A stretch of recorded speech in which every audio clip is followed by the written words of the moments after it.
Hello and welcome to another update video about Ethereum. Yeah, Ethereum did rally quite a bit, reacted to our support area, and yeah, could the bottom be in? Could the low be in? At the moment, I don't think so. It is, however, a very, very strong reaction to our support area. But I'm very skeptical at this stage, also because I have no evidence that Bitcoin has bottomed.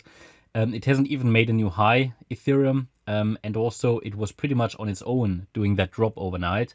So maybe it was just a bit of a distortion in the chart. I don't know what caused that drop. It certainly was Ethereum moving on its own pretty much. I explained that already in the previous video.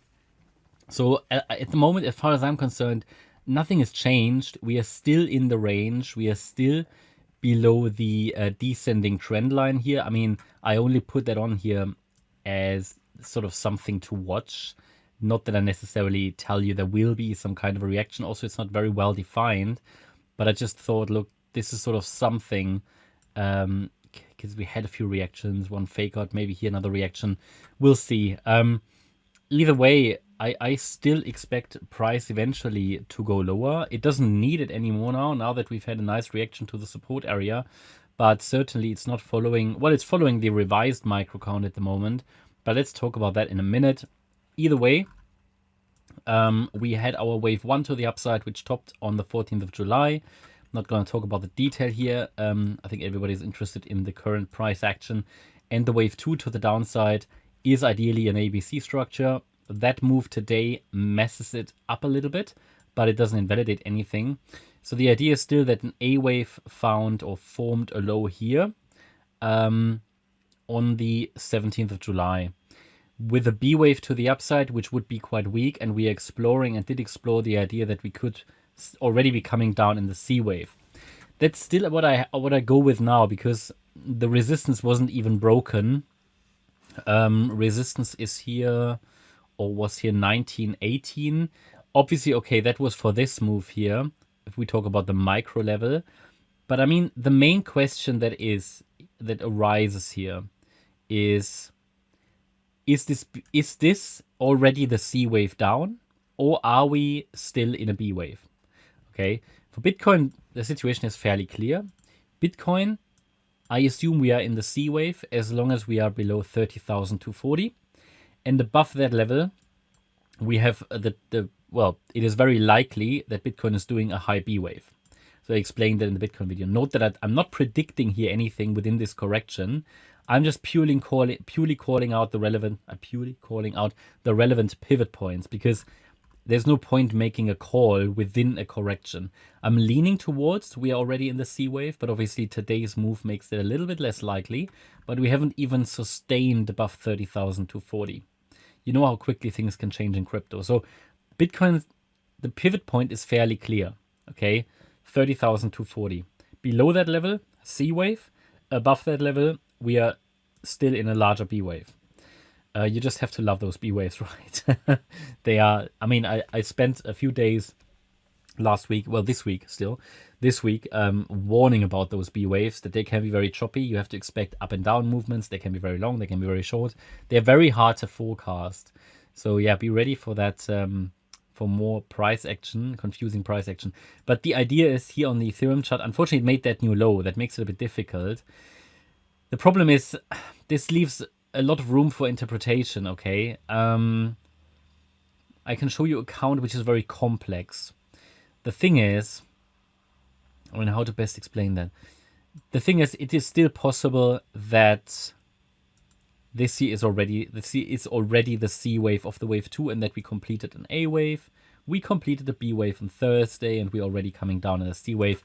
The C wave would then have to be a very strange diagonal structure.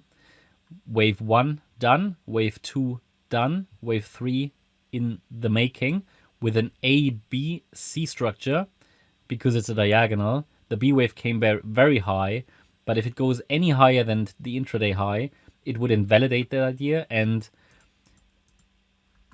we would possibly be in the high B wave. But it's very hard to say, honestly. So as I explained before, you can't forecast every single wave in a B wave. It's hard. It's very hard.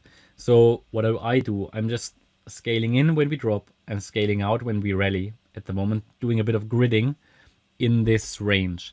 What would be a count if we get a higher B wave? Well, it would be an A wave to the upside. So larger, so 5 waves down in the A wave of the wave 2 to the low of the 17th of July.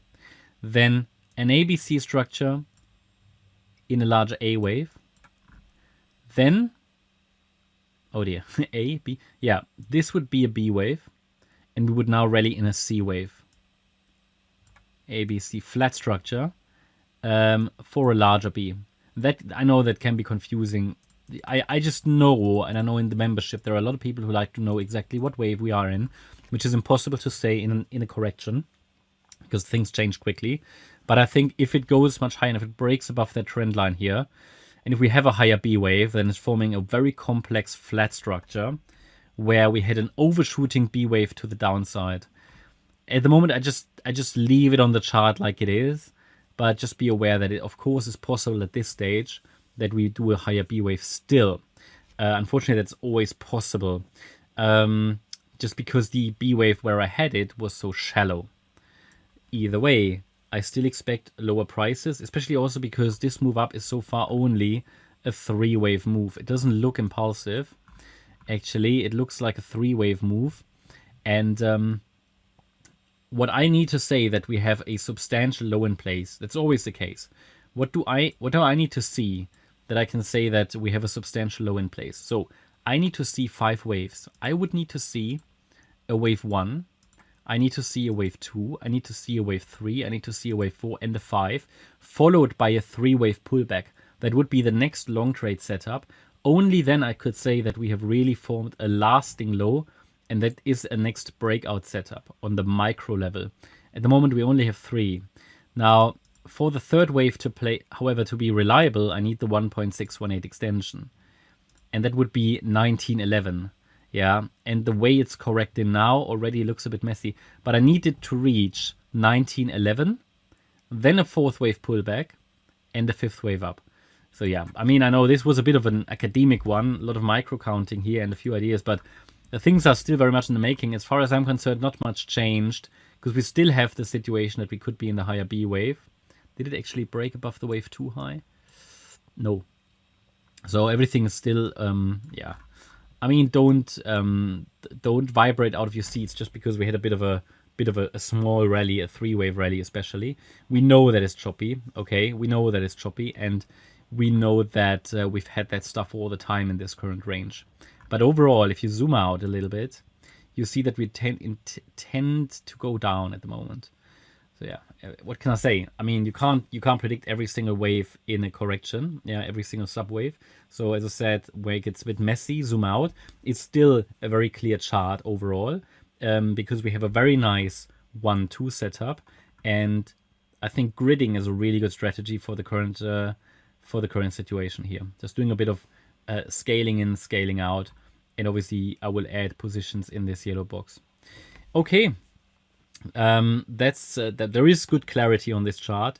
Not so much if you try to understand what exactly is going on within the B wave of a B wave, for example, right? It's just not possible. But still give my best here to give you an idea. Okay, that's my update about Ethereum. I hope you liked the update. If you did, please hit the like button, leave a comment and subscribe. And if you really like the content, then please check out the channel membership. Thanks a lot for watching. Bye-bye.